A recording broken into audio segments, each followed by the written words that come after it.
I got you.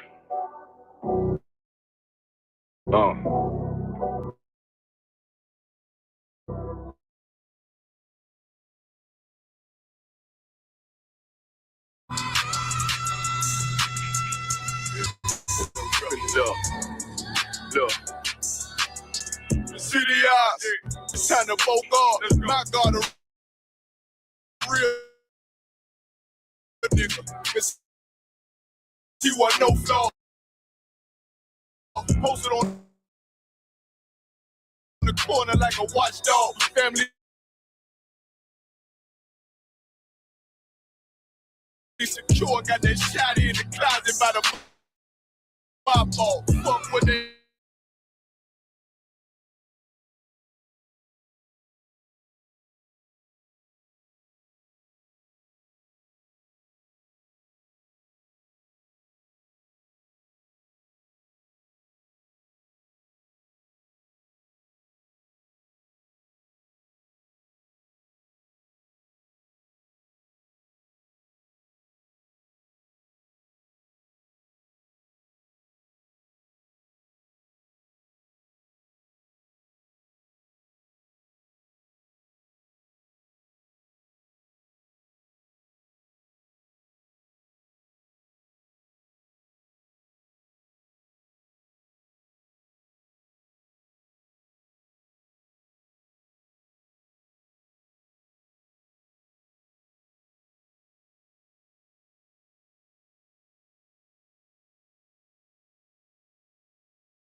Shalom, shalom, testing.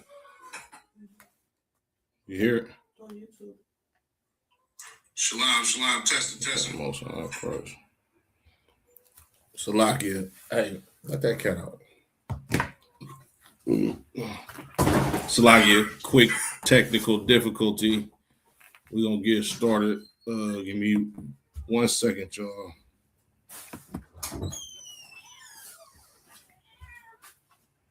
If y'all can hear me on YouTube, Baba Kushah, can y'all put a 1 in the chat on YouTube? Oh shit, Salakia. I think we too wild. We too wild on YouTube. All right. Shalom Israel, Yahba Shemel Shabraka Thumb to the brothers, Yahweh Shemar Lathan Ba Shemel Shah to the sisters. I'm Priest Officer Quran Yah of the ISHBK under Commander General Yana, and this is the Monday night history class. You understand? Of course, you know, we're gonna be I'm gonna be producing a lot more of these classes, seeing as it's looking like it's the end, y'all. You understand? Like when you see what's going on with the Middle East, you understand, and all of the prophecies that are unfolding, you understand, it will behoove brothers to do more. You understand? Put more work in. You understand? Put more bricks in to build this truth. You understand? If you a Black, Latino, Native American, Indian, you understand, you need to come into the ISHBK before it's too late. Sir.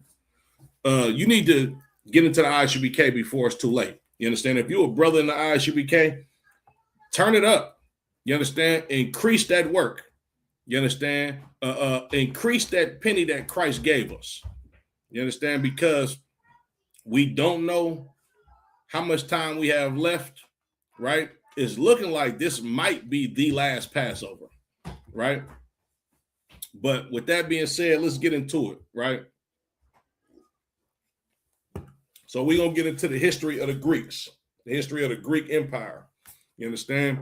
And I want to touch on this topic because, of course, it's history, and it's very important for the children of Israel to understand. Did you get the StreamYard link yet?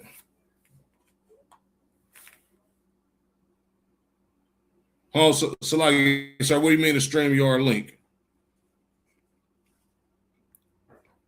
You mean share the link, sir? Let's see.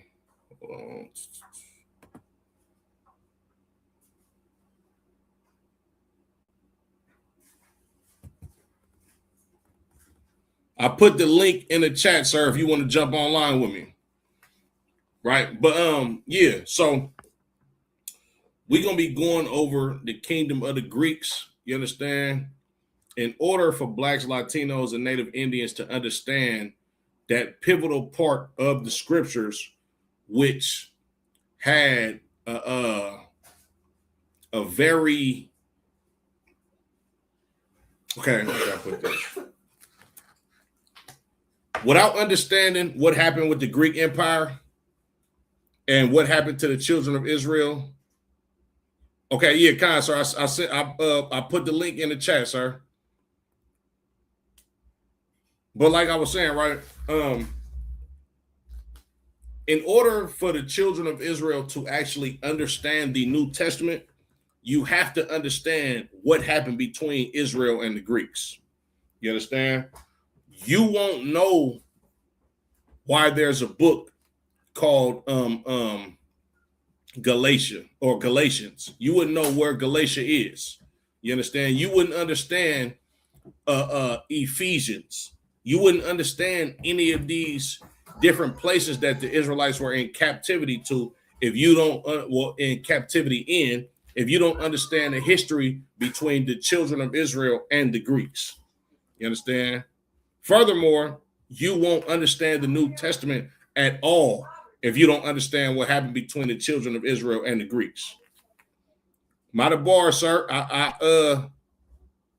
I sent the link in the chat. You probably can click on it there. I'm gonna keep it going, but when I see you pop up backstage, then I'm gonna go ahead and put you on stage.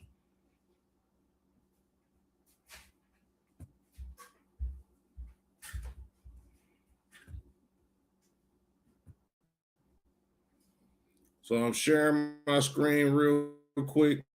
Damn, Salaki. Yeah.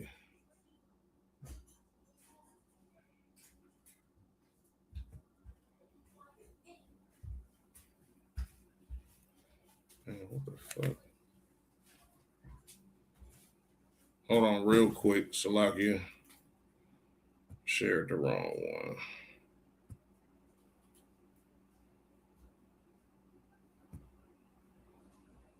Is that this one? Okay, that's this one.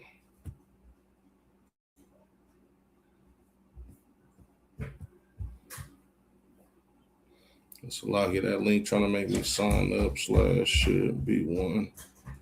Just let me join. Yeah, that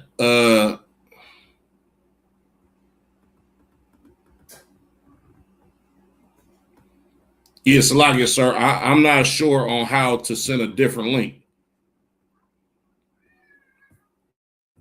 Okay, if y'all looking at the screen right now, this individual that you see on the screen right now is Alexander the Great, right? Or the great, what they call him, because he was a great conqueror and a great evil man, nonetheless. You understand? But these are statues, paintings, a statue of him and paintings of him, right? This is Alexander the Great, right? Now, a lot of people don't understand that the Bible is not a religious book. It's a history book, right? And when you look into the history of the Bible has the history of what happened from the beginning of time, right? Up until the end time prophecies. You understand? So this man that you're looking at, this is Alexander, right? He is absolutely named by name in the Bible. You understand? As a prominent figure that shaped a lot of the world's major events. He is also the first Caucasian man in history, a so-called Caucasian man in history, to rule amongst Caucasian people. You understand? Right? Of course, we're going to go to the scriptures, right? But I'm going to show y'all something real quick. I'm going to be using this book tonight. All right. This book is called the Harper's Atlas of the Bible.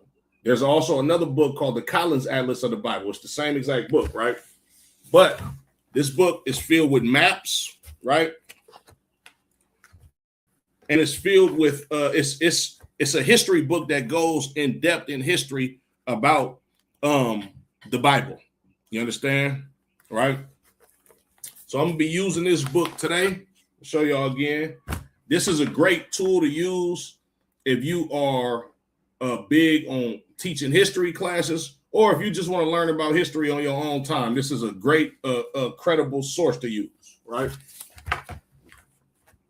Of course, we're going to use this book, and we're also going to reference the scriptures, all right? So it's like here.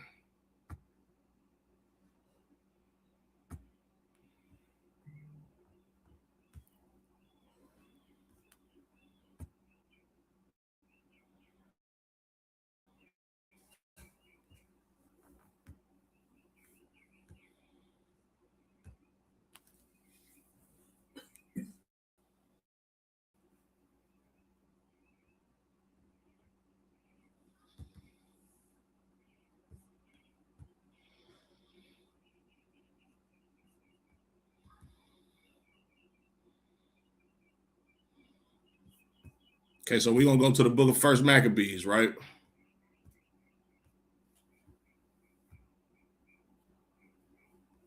Carlos Ruiz, M9K. The water, I appreciate it. And if y'all could, anybody out there watching this class, make sure you like, share, and subscribe. But especially share these classes, you understand? Because in order for us to push the truth, in order for us to wake the children of Israel up, they have to understand that we not just some brothers that just be yelling on the street corners that don't know what the hell we talking about. You understand? The ISUBK is a school. That's why it's called the Israelite School of Universal and Practical Knowledge. We don't just take the Bible out of context. We actually go in depth and do extensive research concerning these scriptures. You understand? And that's what these Monday history classes are all about. It's to give you the actual history and the facts of what happened in the times past in order for you to understand the prophecies of the Bible, you understand, and the context of the scriptures that you actually read, right? So we're going to go to 1 Maccabees chapter 1 and verse 1. And it happened after that, Alexander, son of Philip the Macedonian, who came out of the land of Chittim, had smitten Darius, king of the Persians and Medes, that he reigned in his stead, the first over Greece. So Alexander was the first man to reign over the Greeks. You understand? And they went to war with Darius, right? The king of the Persians. Now, if you understand the history of the kingdom of the Persians, you understand, and why Alexander and the Macedonians had a grudge or aught with the Persians, you understand? You can read that in the history of the book of Esther and additions to Esther, right? Big shout out to the Most High God, you understand? Barakatah Yahweh Yahweh, you understand? Because just last week we just held the 2-day feast of Purim, you understand, which is deeply rooted in why the Macedonians actually went to war with the Persians. You understand? It was a cat named Haman, right? Which they described as a Macedonian or Agagite, you understand? Which Alexander and his people, they are Edomites. You understand? Agag was the king of the Edomites. Hold on, Salakia.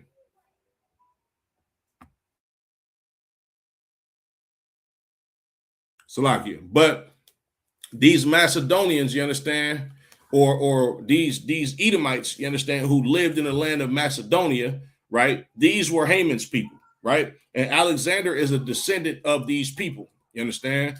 And what happened was, I'm not going to really get into Purim, but Haman, he vowed to destroy the Israelites. You understand? It backfired on him. And the same way that he wanted to destroy the Israelites, the king of Persia allowed him to be destroyed in that same form and fashion, you understand? Because the Israelites actually saved the king of Persia's life, right?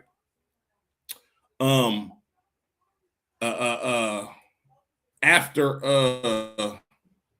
this was and then of course the king of the Persians, Cyrus, you understand, he freed the Israelites from the Babylonian captivity, all right? But we're reading about Alexander, right? So now Alexander and the Greeks and him ruling, right? Verse 2, and made many wars and won many strongholds and slew the kings of the earth and went throughout to the ends of the earth and took spoils of many nations, insomuch that the earth was quiet before him, whereupon he was exalted and his heart was lifted up. So Alexander, he did a lot of warring, he did a lot of killing, he did a lot of stealing. You understand? This is the culture and the history of all Caucasian people. You understand? Verse 8, and he gathered a mighty strong host and ruled over countries and nations and kings who became tributaries unto him. And after these things he fell sick and perceived that he should die. Wherefore he called his servants, such as were honorable men and had been brought up with him from his youth, and parted his kingdom among them while he was yet alive, right? So Alexander did a whole bunch of warring, killing, you understand? And then after a while, he got sick from some type of disease, of course, because he lived a LGBTQ lifestyle, you understand, and did all of the abominable things that Caucasian men are known to do, right? He got sick and then he was going to die. So he parted his kingdom amongst his 4 generals, all right? We go get into the 4 generals, but I'm going to probably break down every last one of them in their own separate class, right?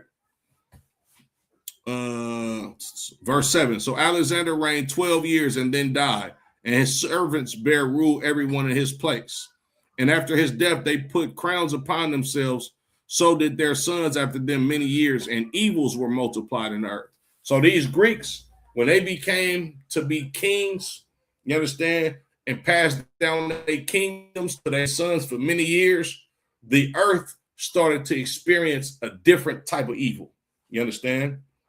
Meaning that these people were far more evil than everybody that ruled on planet Earth prior to them. All right.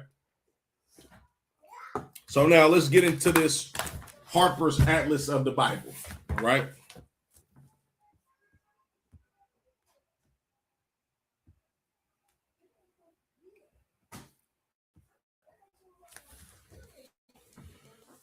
Okay. So we in page 138. All right. The Greeks were always fascinated by Persia and its wealth, though they affected to despise it. Many Greeks before Alexander went east. Example, Scylax, who explored the Indus and the Arabian coast for Darius, right? So a lot of these Greeks, they were employed by the Persians. You understand? Just like that cat Haman, that when you read about him in the book of Esther and additions to Esther, all right? In the 4th century BC, many Greeks became Persian mercenaries, and throughout the Persian territory of coastal Asia Minor, cities were built or rebuilt in the Hellenistic grid pattern, invented by Hippodamus of Miletus. Excuse me. Hellenization was introduced to Caria by the independent-minded Persian satrap Mausolus. His tomb, the mausoleum, was one of the 7 wonders of the ancient world. However, Alexander's campaigns, 334 to 323 BC, dramatically quickened the pace of Hellenization, right? So the Greeks, they always wanted to push this Hellenized ideology on the known world. You understand? They wanted people to live like them, to get down how they get down, celebrate what they celebrate, eat what they eat, take on the type of lifestyles as them. But when Alexander became a superpower on planet Earth, it says he quickened the pace of Hellenization. Alexander himself labored to unite Greeks and non-Greeks, encouraging intermarriage, founding Hellenistic cities, and settling Greek colonists. After his death, his generals continued his policy in their new kingdoms. Cassander held Greece and Macedonia. Cassander was one of his generals. Lysimachus, Thrace, that's another one of his generals. And Antigonus, that's another one of his generals. And his son,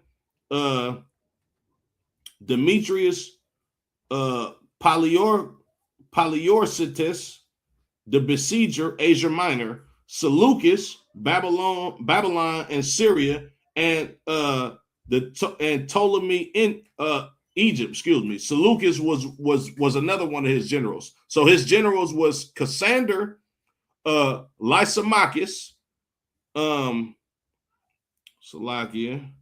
Cassander, Lysimachus, Antiochus, and Seleucus. All right, or Seleucus, right? These are his 4 generals, right? Further east arose the Indo-Greek kingdom of Bactria.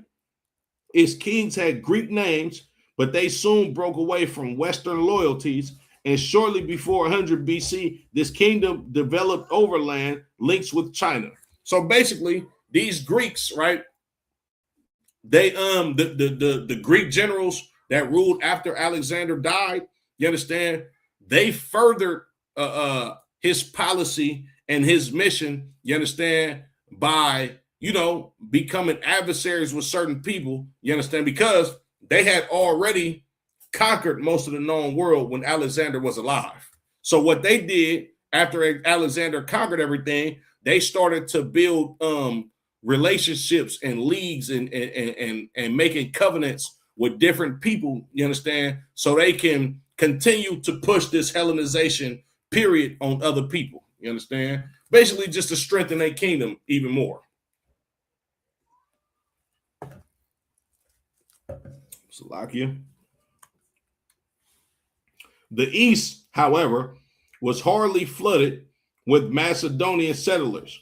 Only 15,000 Macedonians campaigned with Alexander, and many returned homesick for Greece. The Seleucid kings, in particular, founded new colonies to secure their communications with the east, sometimes merely renaming old towns with Greek dynastic names or granting Greek city status to such places for a fee. The Ptolemies similarly renamed cities. Example, Akko became Ptolemais, and Rabath Ammon became Philadelphia. Both dynasties had large empires to control and a strong bureaucratic administration conducted in Greek and, conversant with the local Egyptian or Aramaic served their need. The spread of Greek language and culture went hand in hand with purposes of government. You understand? So these Greeks, like the Hellenistic period of the Greeks was a very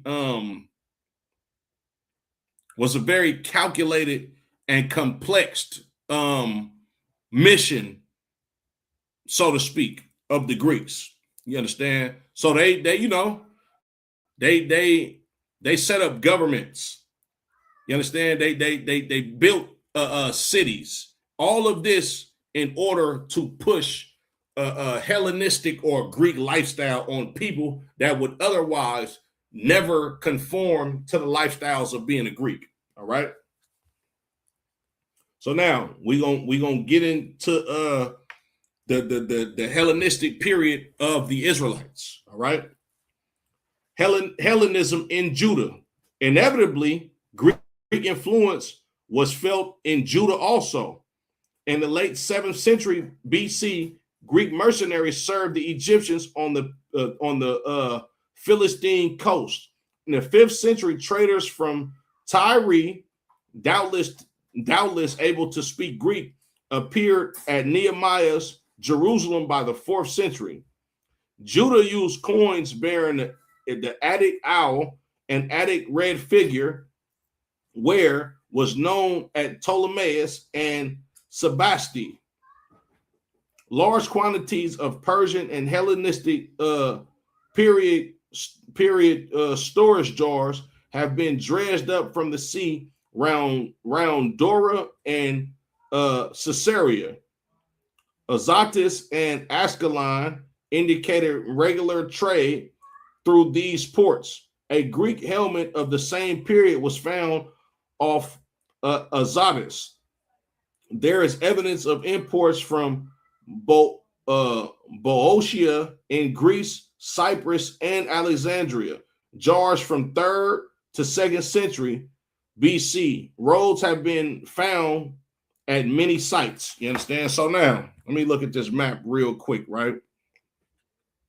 Ptolemais, Dora, Caesarea, Azotus, you understand?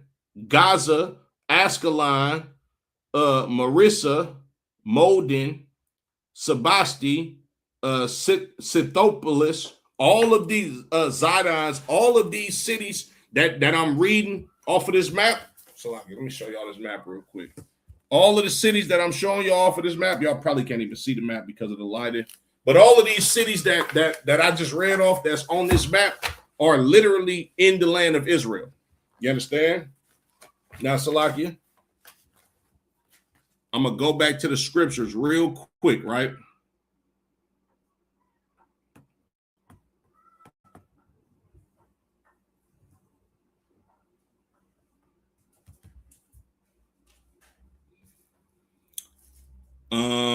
Verse 10, First Maccabees chapter 1 and verse 10. And there came out of them a wicked root, Antiochus, surnamed Epiphanes. Antiochus Epiphanes. Epiphanes means God in the flesh. This was an arrogant, you understand?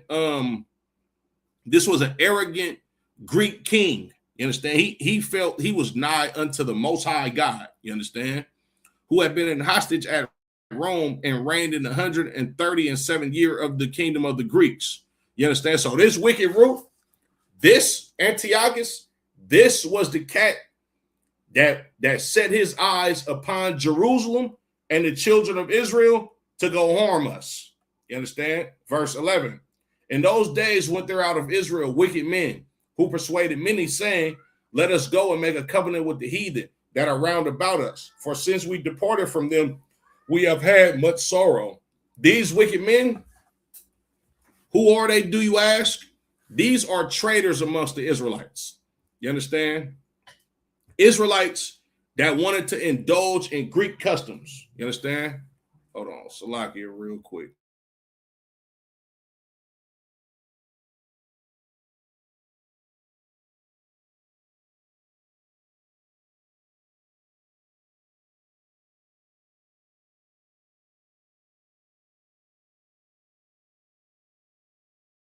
Salakia, yeah, but these wicked men that persuaded many, these is your sellouts.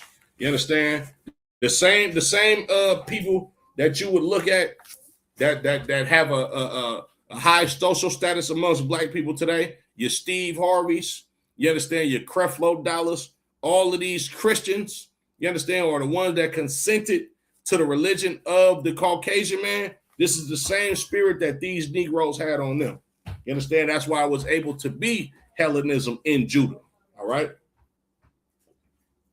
And the reason why I'm saying it's Hellenism in Judah is because at this time, we don't have the northern kingdom that's in the land of Israel. It's only Judah. It's only the southern kingdom. It's only Judah, Benjamin, Levi, or half of Levi, and a small remnant of people from other tribes. Right? Reading on. Judah's interest in sea trade is evidenced by a graffito in Jason's tomb, 2nd century BC in Jerusalem, showing a Greek monorim chasing a cargo ship. One recalls that Simon the Maccabee decorated his family tomb at Modin in the sight of the sea with ships, right? So you can read about that in the First Maccabees, the 1st Maccabees 13 and 29. The Maccabees were well aware of the Hellenistic Mediterranean world. Judas Maccabee himself sent an embassy to Rome, 1st Maccabees, the 8th chapter and the 17th verse, right? And Jonathan entertained diplomatic relationships with Sparta, 1st Maccabees 12 and 2, to which a few years earlier, the ejected high priest Jason had tried to flee for exile, 2nd Maccabees 5 and 9. Hellenistic lifestyle is illustrated by the town of Marissa, populated by colonists from the Phoenician town Sidon, whose tombs contain Greek inscriptions and wall painting of animals captioned with Greek names. Example, rhinoceros and elephant. Hellenistic administration is evidence, so I give by a Greek inscription from Scythopolis, Bethshean, dating from 195 BC, recording orders issued by Antiochus III and his son to Ptolemaeus, the military governor of Coel, Syria, and Phoenicia. Greek writers naturally shared in the Hellenistic discovery of the East. Megasthenes of Ionia wrote on India about 300 BC, and his contemporary Hectaeus of Abdera on Egypt both included material about the Jews. Two of Aristotle's students, Theophrastus and Clearchus of Soli, also mentioned them. The general tendency was to present them as a race of philosophers. The Jews themselves begin to write in Greek.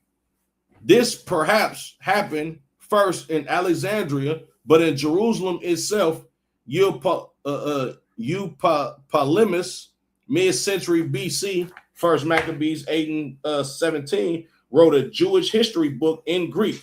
And in the first century BC, the books Esther and First Maccabees were translated into Greek, and the Hasmonean king Alexander Jannaeus struck coins bearing both Greek and Hebrew inscriptions, while the Nabatean king Aretas III called himself Philahene on his coins, right? So now, basically all of that, everything I just read was just summing up that the Hellenization period of the Israelites, you understand, is all over the scriptures, right? As a matter of fact, Salakia, let's get back into it in the scriptures, right? So it says, First Maccabees 11 and 1. In those days went there out Israel wicked men who persuaded many, saying, let us go and make a covenant with the heathen that are round about us. For since we departed from them, we have had much sorrow. So this device pleased them well. So when it says wicked men of Israel, these ain't talking about no regular cats that just live in a neighborhood.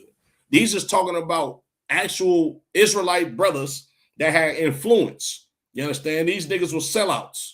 They wanted to indulge in the Greek lifestyle. You understand?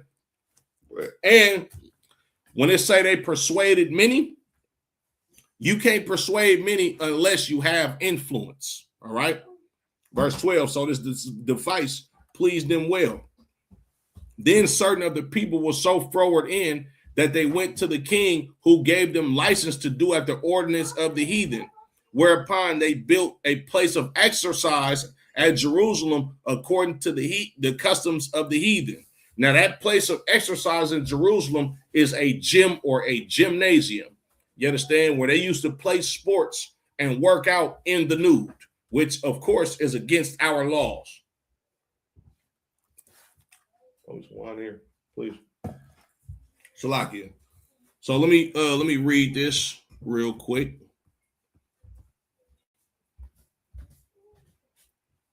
Yeah, that's fine.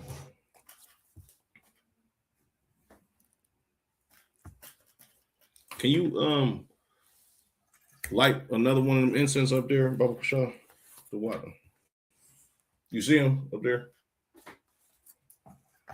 Okay, it says the Greeks turned east, Judah in the Hellenistic world. Apart from the brief historical surveys in First Maccabees, the first chapter, and Daniel, the 11th chapter, the Bible says very little about this period, as by now the Jewish scriptures were almost complete. Now, when it says the Bible says very little about this period, the Bible actually does talk about what happened with the children of Israel and the Greeks and the feast of Hanukkah or Hanukkah in the Hebrew, and the Maccabean revolt. It absolutely does talk about that, but this book is going to go a little bit more in depth. You understand? Because when you read First Maccabees, you understand the first chapter, it's kind of like a vague historical account. You understand? And that's what I'm here to do. I'm here to bring the scriptures to life while going in depth. You understand, on what was happening in day-to-day lives of the children of Israel, you understand, during the time of the Greeks ruling over us. All right. Salakia. They existed in three groups: the law and the prophets and the other books of our fathers. Books like Ecclesiasticus, so forth and so on. However, the Hellenistic age is important because it saw the translation of the Jewish scriptures into Greek at Alexandria, probably at first for the local Jewish community. And when it says Jewish community, it's really just meaning Israelites. Jewish community, and later to benefit of Jews and then Christians throughout the Mediterranean, right? So now, Alexandria was a city, you understand? And I believe that was the city that Alexander the Great was buried in, or he died in, or probably both, you understand? But it was located in Egypt, right? Now, the reason why the original language of the New Testament is actually written in Greek is because of the Hellenization period of the Israelites from the Greeks. You understand? The reason why you have books like Ephesians, you understand? Corinthians, right? Colossians, Thessalonians, you understand? Ephesians, Philippians, Colossians, Thessalonians, right? Philemon, right? All of Galatians, all of Corinthians, all of these names are Greek names, right?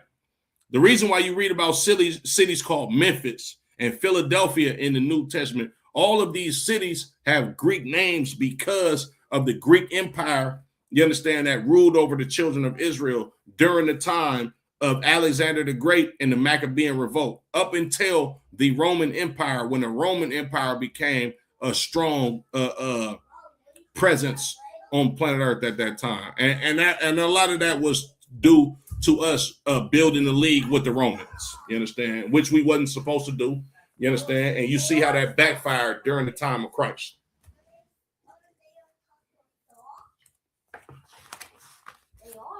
Salakia. New writings appeared, some written in Hebrew and translated into Greek. Examples, the book of Ecclesiasticus and the books of Maccabees, and some written in Greek. There was no dark age for the Jews, but a period in which they responded vigorously to the new Hellenistic empire. There was no dark ages for the Jews, meaning there was not a period where the Jews just laid down and curled up and cowered down to these Greeks. No, we fought them. You understand? This is why you have the feast day Hanukkah or Hanukkah, because we fought vigorously against being Greeks or against taking on the culture of the Greeks. Now, of course, like I just read in 1 Maccabees, the 11th chapter, you have some brothers that did give in to the Greeks. You have some brothers that were weak, you understand, that did bow down to Alexander and his way of life. But you have other brothers like Judas Maccabees, you understand, and his family members, you understand, that went to guerrilla warfare with the Greeks. All right. So now let's get into some of the day-to-day life and the day-to-day structures, you understand, of the Greeks. All right.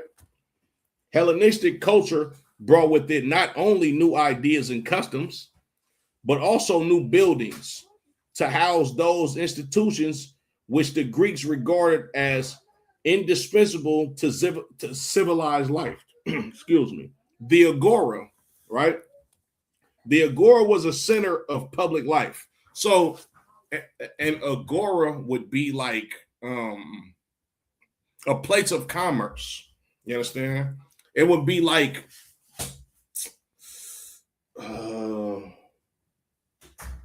a downtown area. You understand? For lack of better terms, right? A place where people can go buy stuff, sell stuff. You understand? Where you can get some entertainment, all of that type of stuff. So like it. Merriam-Webster's dictionary definition of agora.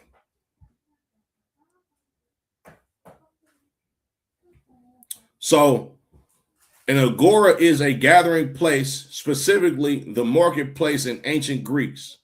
It refers to an open space used for assemblies, commercial, and social activities. A secondary definition refers to an Israeli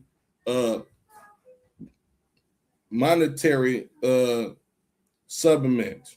So basically, this is like I said, like a downtown area, a marketplace, a place of commerce, you understand, a place where people gather socially, you understand, so forth and so on, right? From the Hellenistic period, the square or rectangular agora was planned, for it had now to be a symbol of civil pride, as well as catering to the growing complexity of life and government. The stoa offers shelter from sun and rain, became an essential component.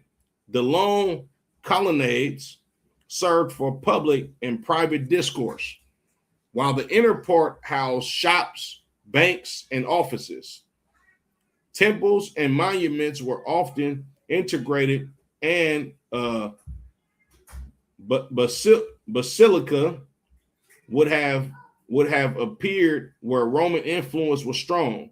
This rectangular roofed hall often functioned as a commercial exchange center, essential to the government of the city was the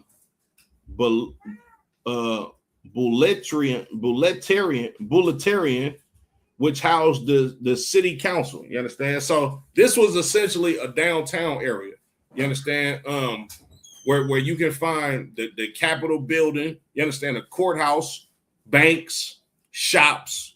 You understand? This is how they the Greeks operated. You understand? It's no different than today. And when you look at I know y'all probably not gonna be able to see it because the light is gonna glare off of the book. Oh yeah, you can see that, right?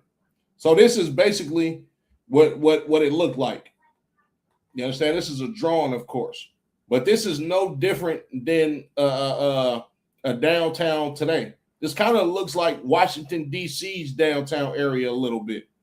You understand? And they got the same style of buildings that they have in America with them pillars on it. You understand? Reading on. Stadium.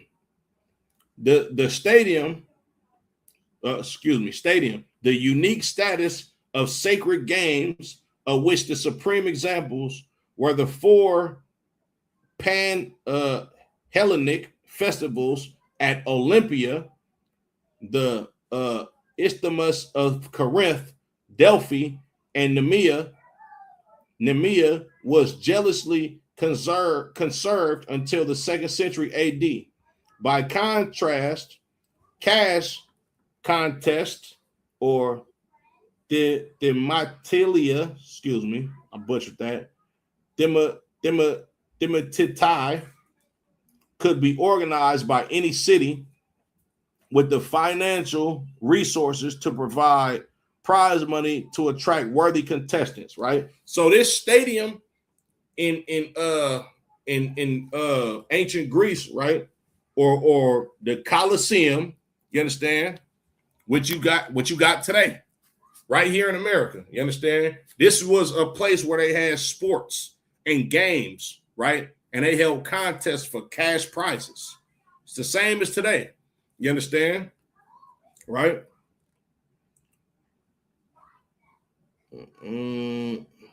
Preserved start and finish lines indicate that the stadium could vary from 195 yards in depth, in length, Delphi, to 212 yards, Olympia. Right? When you hear the Olympics, right? That's where that comes from. That name Olympia. You understand? The Olympic Games are of Greek origin. You understand? All of the games that you can see in the Olympics, they did this in ancient Greece, right? But back then, they would allow the people to perform these Olympic games in the nude. When you look at it, like, it's illegal to be nude in the public today. So what the Olympics do and what sports do in general, you understand? They allow you to put as less clothes as possible on. You understand? Without breaking the law of being in the nude in public. The participants ran in marked tracks. This is they ran track. You understand? In these stadiums, right? There is evidence of different types of starting gates, but by the 1st century AD, a simple trumpet blast appears to have sufficed. It's the same thing as when they shoot that gun and they take off running. You understand the 100-meter race. It's the exact same thing, right? Prior to the introduction of stone seating in the imperial period, wooden benches were brought out for each festival. If an appropriate hollow was not available, a terrace was cut in a hillside. So they giving you the how these places look. Like this is a stadium with chairs or with benches. You understand? It's the same thing like when you go to a basketball game or a football game. You understand? That's essentially a coliseum, a big circle place. You understand? With thousands of people to see the attraction that's going on in the direct center. You understand of the stadium, right? Institutions of Hellenistic city, Greek culture with its great intellectual sophistication and its emphasis on athletic prowess was a great danger to the Jewish way of life. The Greek emphasis on philosophy speculation attracted many Jews, but was an anathema to the Orthodox. Similarly, Jewish young men who were attracted to the athletic ideals of the Greeks outraged the modesty of the Jewish community by competing in athletic events naked, right? So, Salakia, let me read this real quick. I'm going to get to that in a second, right? So, the sports of the Jews were degrading, and it was against our law, statutes, and commandments because it allowed our people to be outside in the nude, which is against the Torah, which is against our laws and against our God. You understand? But a lot of these young brothers, they wanted to be like the Greeks. That's why when I read First Maccabees, the 11th chapter, I'm gonna read that again. Salakia. First Maccabees chapter 1 and verse 11. In those days went there out of Israel wicked men who persuaded many, saying, let us go and make a covenant with the heathen that are round about us. For since we departed from them, we have had much sorrow. So this device pleased them well. Then certain of the people were so froward in that they went to the king who gave them license to do after the ordinance of the heathen. That's what was going on in ancient Greece. You got older cats that have influence that's influencing these young cats to be a part of these Greek games, you understand, to go perform in the nude, right? And this was against us. I'm going to read that again. It says, Greek culture with its intellectual sophistication and its emphasis on athletic prowess was a great danger to the Jewish way of life. Now, of course, it was a great danger to the Jewish way of life. These people believe in philosophies. These people believe in free spirit and free love and all of this like the Greeks were hippies, essentially. You understand? They believed in using drugs and walking outside butt naked. You understand? And that was a danger to our way of life because our laws prohibit any of that. And of course, you know, with our laws, if we break these laws, the Most High is going to punish our whole nation. All right. The Greek emphasis on philosophy, speculation attracted many Jews, but wasn't anathema to the Orthodox. I got to look up that word. I believe that was let me see. I kind of know what the word means, but I'm gonna just look it up. just to give y'all the proper definition. Let's see. Anathema. So it says someone or something that is intentionally disliked, loathed, or entirely unacceptable, often representing a form of curse or banishment. So the high priest or the brothers and sisters that actually kept the law, statutes, and commandments that was righteous, they hated the way of the Greeks. You understand? As a matter of fact, Salakia, I'm going to just pull this real quick because I'm going to show you somebody who they talking about that hated this way of life.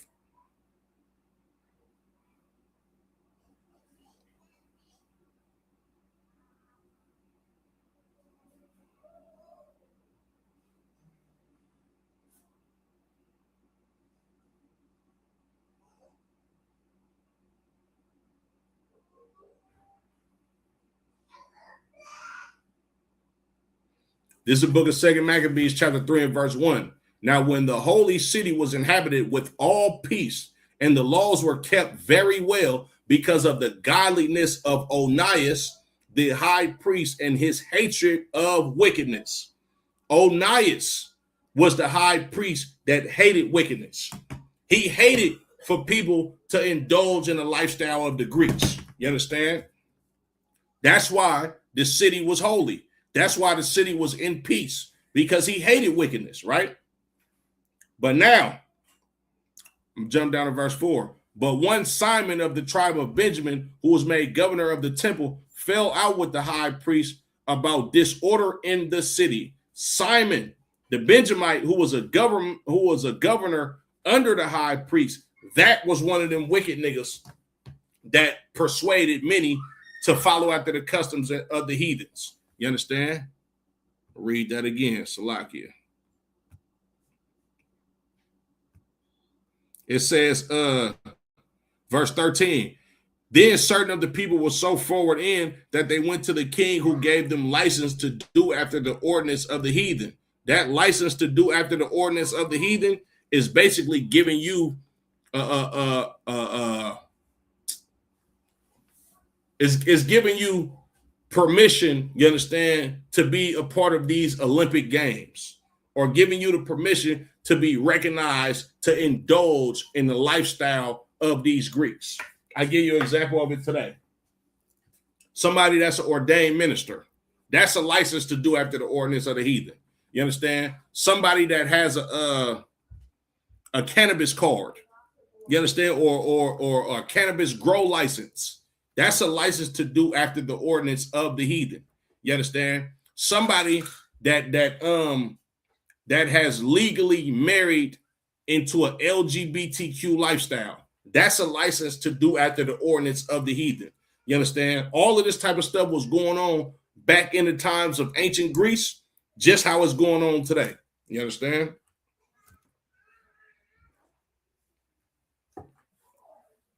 Another license to do after the ordinance of the heathen today. A police officer. You understand? The ordinance of the heathens are to destroy the children of Israel. That's what a police officer's job is. The police officer's job is not to protect and serve the community. No, it's to oppress and keep blacks, Latinos, and Native Indians in jail, because you can't have a industry where you make billions of dollars off of prisoners if you have no goddamn prisoners. Right? Read on. Similarly, Jewish young men who were attracted to the athletic ideals of the Greeks outraged the modesty of the Jewish community by competing in athletic events naked in accordance with Greek customs. So a lot of these elders, you understand, the ones that actually kept the law, statutes, and commandments, and of course the common folk, you understand, they was against this. I'm gonna give you an example of that today, right? Well, probably not today, but in the times when I was a kid, you understand? If you seen a black or Latino LGBTQ member back in the times when I was a kid, an older grandfather or older grandmother would outright show disgust in that person if they chose to live that lifestyle. You understand? When our people had morals in the black community, you would okay, like for instance, I'll give you another example. When you look at Menace to Society, right? Cain's grandfather, he absolutely hated for them to be drug dealers and murderers and gangbangers. And he voiced it to him all the goddamn time. He said, the good Lord ain't put y'all here to destroy each other and to be selling drugs to each other. I'm paraphrasing what he said. And then when O'Dog was like, man, look, I don't think the Lord gives a damn about us. Look where we live at. It's effed up over here. He said, boy, you ain't got no belief. Meaning, you don't believe in the Lord.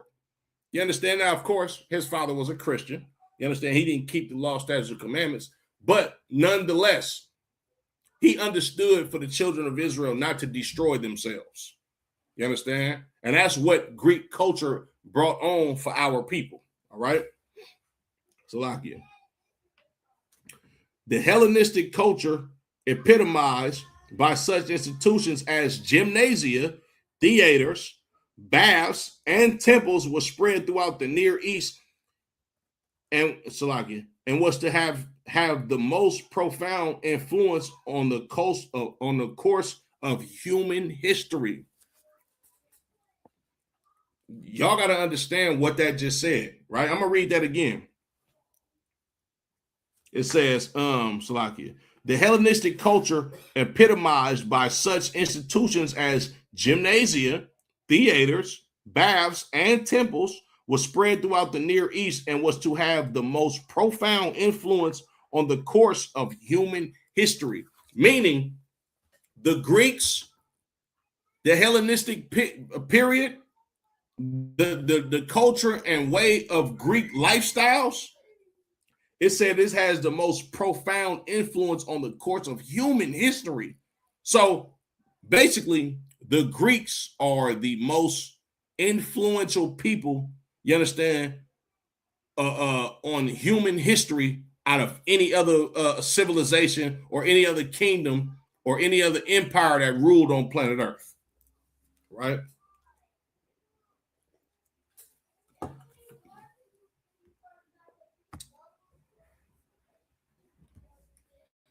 First Maccabees chapter 1 and verse 14.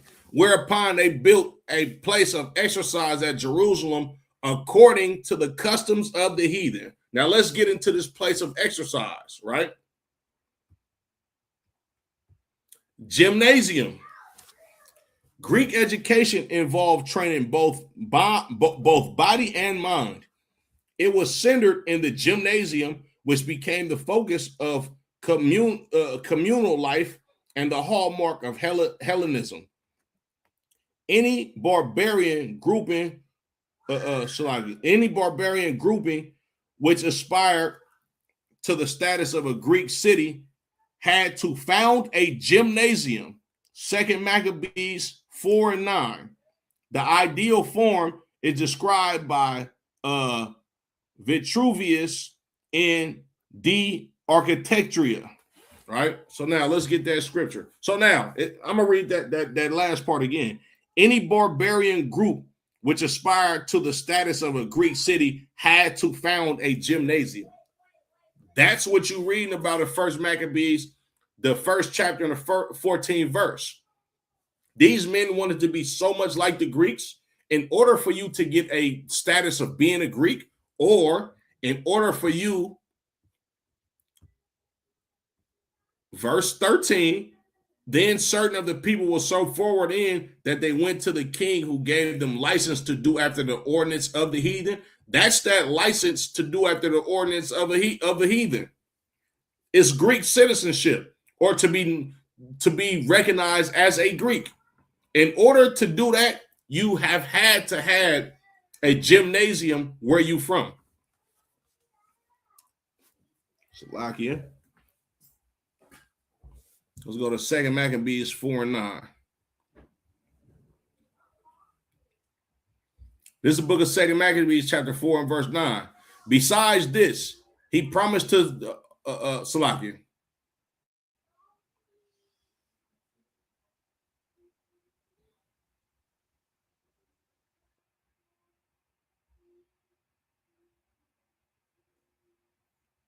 Second Maccabees chapter 4 and verse 8. Promising unto the king intercession 360 talents of silver, and another revenue 80 talents. Besides this, he promised to assign 150 more, if he might have license to set him up a place of exercise, and for the training up of youth in the fashions of the heathen, and to write them of Jerusalem by the name of Antiochians. You understand? So Jason, which was a brother to the high priest Onias, not only was Simon the Benjamite out-of-pocket Negro, Jason was out of pocket as well. You understand? And they promised all of this gold and silver to the king of the Greeks. And then and on top of that, they promised that they would build a gymnasium, or that place of exercise. Now let's get into that, right?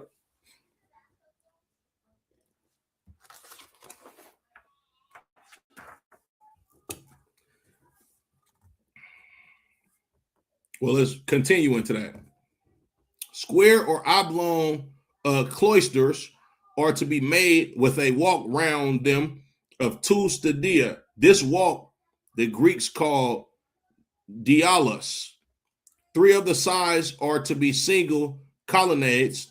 The 4th, which had a south aspect, is to be double, so that when rain is accompanied by gales, the drops may not reach the inside. On the other 3 sides, spacious exhadri are to be planned with seats where philosophers, teachers of rhetoric, and other studious persons can sit and discuss. In the double colonnade, however, these provisions are to be made.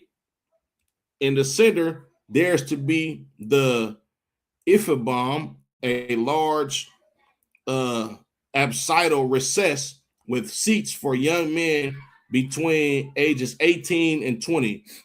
So basically, they're giving you the structure of what this gymnasium was to be. You understand? And this was a specific structure that was mandated by the Greeks in order for you to be able to achieve the certain things that were to go on in these gymnasiums. You understand? So a gymnasium was essentially like not just a place of exercise, but damn near like a college as well. You understand? In order to educate people and to train people. You understand?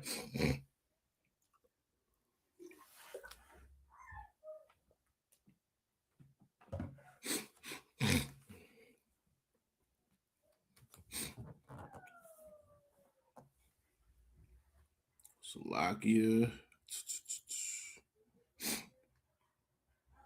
On the right, the Coliseum for exercise with the quintain.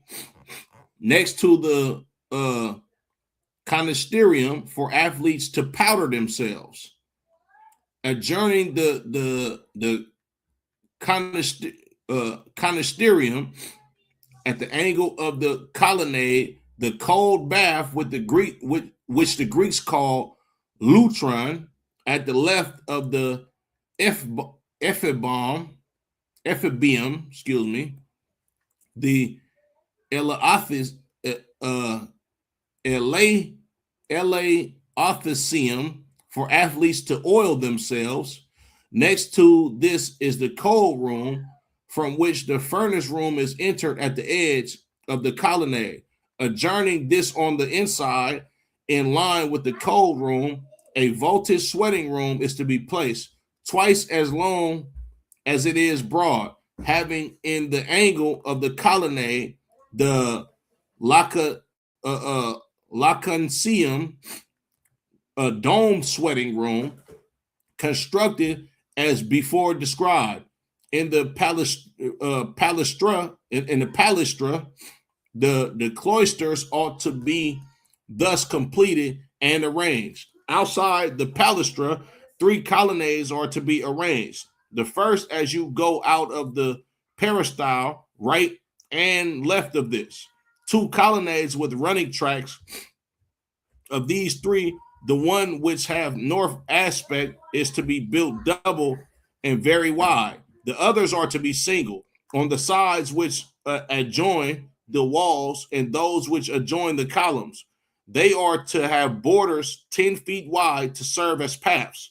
The middle part is to be excavated with steps down from the paths to the level track 1.5 feet below, and the track is to be not less than 12 feet wide.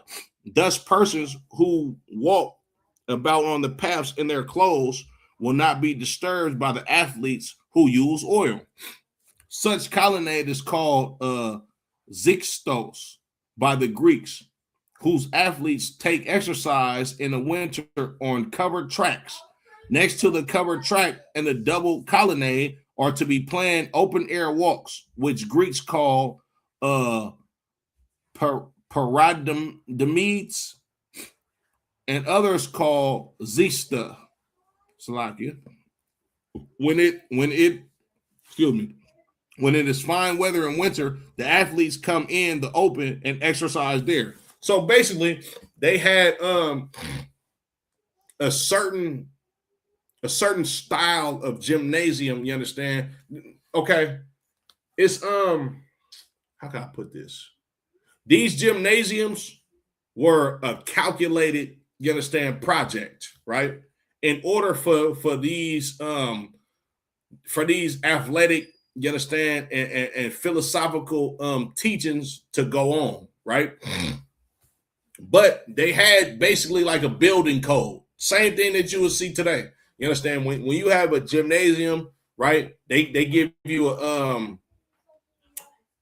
or a gym today. They give you a certain what's the word I'm looking for?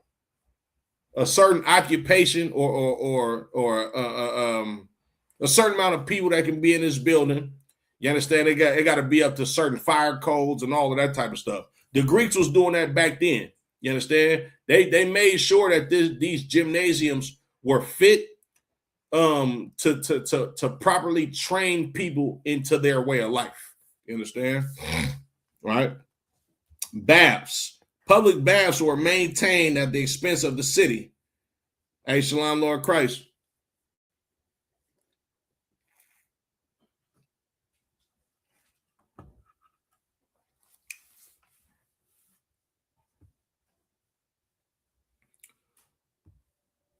So like it talked about as you?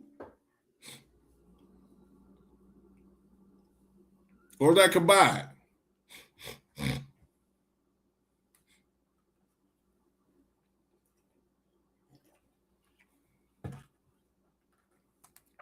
Public baths were maintained at the expense of the city and were accessible even to the very poor. The nominal interest fee came nowhere near covering the heavy operating costs. Having stripped in the potitarium, bathers went first to the caldarium. The cleansing perspiration produced by the dry heat could be supplemented by hot water from the large tub, labrum. It was scraped off with the strigil. The bathers were dried and then retracted their steps to the lepidarium to cool off gradually and concluded with a plunge in the cold pool of frigidarium. Okay, kind sir.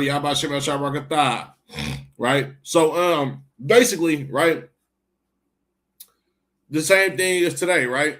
That cold plunge that athletes do, or y'all seen people do the ice challenge. You understand? That's Greek culture. You understand? The only difference is when they did it back then, these people was butt naked, right? Theater. Freestanding theaters were rare. They were normally constructed to take advantage of a hillside, often the slope of the Acropolis. the staging of dramatic productions was never the most important function. The theater principally served the needs of the literary and music side of the festival games. So these theaters, right? It's the same thing as today. It's where they had concerts at. You understand? Where they had plays at. You understand? It's the same thing as today, right?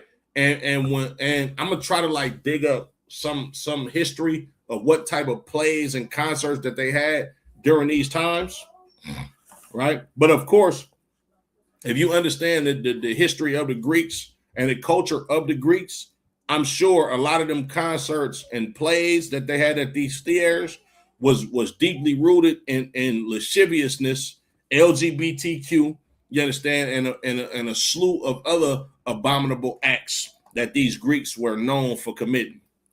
All right. Prizes were offered for new plays, the composition and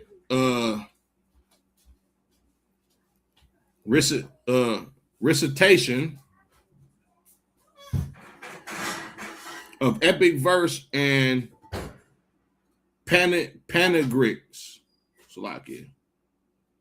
Panegyrics. I gotta look these words up. Salakia, real quick.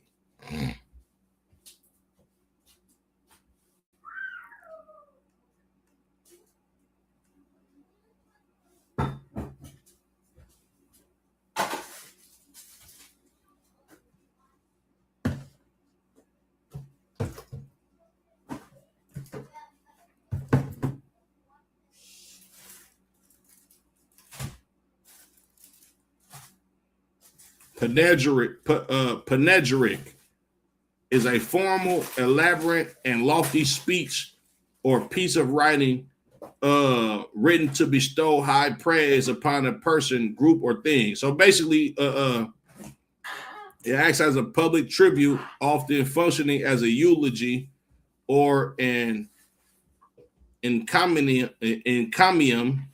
to highlight achievements and virtue. So a lot of so they would have like award ceremonies, basically. You understand? Like this is where the Oscars and the MTV Music Awards and the Academy Awards, all of this comes from ancient Greece. You understand? So like there were laurels for the best actors, singers, and musicians. The theater also served for meetings. You understand? You can read about that in Acts the 19th chapter, 29th to the 40th verse. So they had award ceremonies at these theaters. You understand? Temple. Religions flourished. Religions flourished. And those accorded official recognition had their temples. The essential element was an altar on sacred ground, where a stoa formed the perimeter of the limenios, also Hieron or Peribalos. It provided lodging for the priests and space for stalls where visitors might buy votive offerings, right? That's a lot here.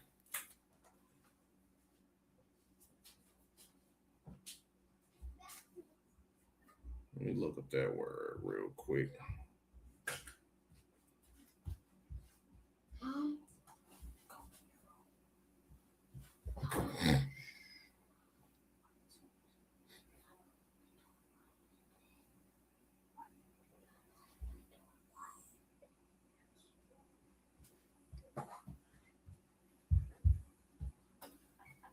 So votive is consisting of expressing a vow, wish, or desire. So you would buy an offering from these or buy some type of votive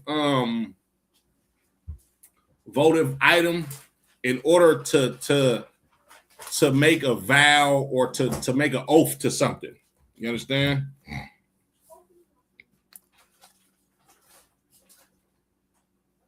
The temple was not a center of congregational worship. Its purpose was to house the image of the god and votive offerings of particular importance. So these temples, right? These was not temples like our temple. You understand? These temples were a temple that housed a false god. You understand? In order to worship that false god and to bring a sacrifice and an offering to that false god. All right. All of these temples was about making money. Same thing as a Christian church today. You understand? You see that white Jesus in Christian church, and your voting offering is the money that you put in the collection plate today. It's the same thing, right? The basic plan has been traced to the 10th century BC and was firmly established by the 6th century BC. Subsequently, there were no significant modifications, right?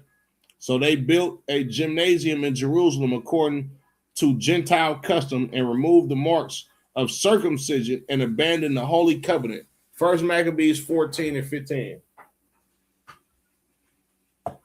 So, that was, that's part one of the history of the Greeks. You understand?